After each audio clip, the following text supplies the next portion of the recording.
it becomes kind of part of your brand as a person. Like, no, Jade has endo. Definitely can't have kids and all that type of thing. To be told that so young, you're like, okay, like, found that out, had to kind of reconcile with that.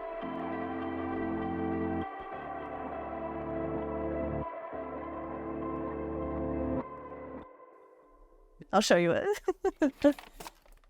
In the liquor cabinet. It's where all the good stuff is.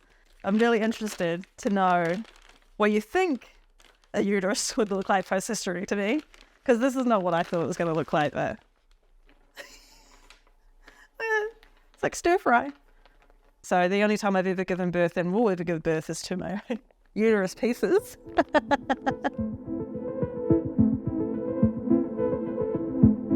I don't take too well to Western prescription medications, and I've been misdiagnosed for over 20 years now.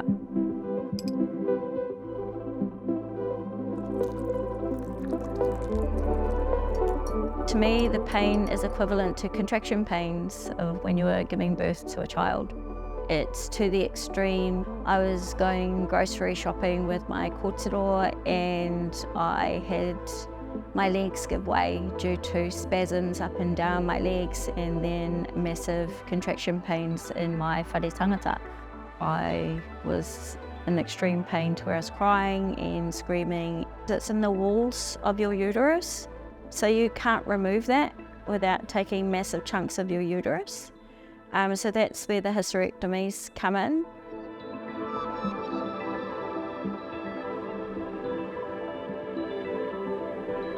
When I finally got to see a gynecologist, and she was like, you're too young to have endometriosis, which is stupid. You can't be too young or too old or anything like that. It was everywhere. It was ovaries, pouch of Douglas, on my bowels, yeah, just absolutely everywhere.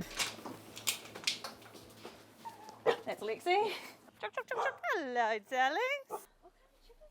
These are Polish chickens. Learning who you are was this random disease, and that is going to be the rest of your life, essentially. And that's really hard when you're that young. You kind of feel like a ghost, like the life's been sucked out of you.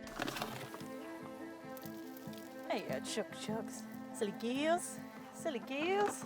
The build-up of the frustration was mainly because of the fact that I'd put so much trust and faith in these medical professionals. For me, I've met a matakite and a tohunga in Tauranga Moana for them to diagnose me. I think the way a lot of people experience the health system in regards to female reproductive stuff, my mum kind of broke that ice for me, which sucks for her. Her being a woman of colour as well, not being listened to for many, many years. She didn't get a hysterectomy until she was 38. When you're told that you've got a life-threatening condition, it's so taumaha for people to carry. More compassion and empathy for people who have this matinga, for anyone that's having any matinga.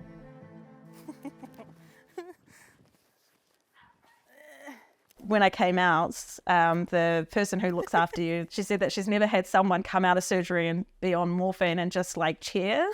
I was like, it's done, it's over, I'm finally done with this.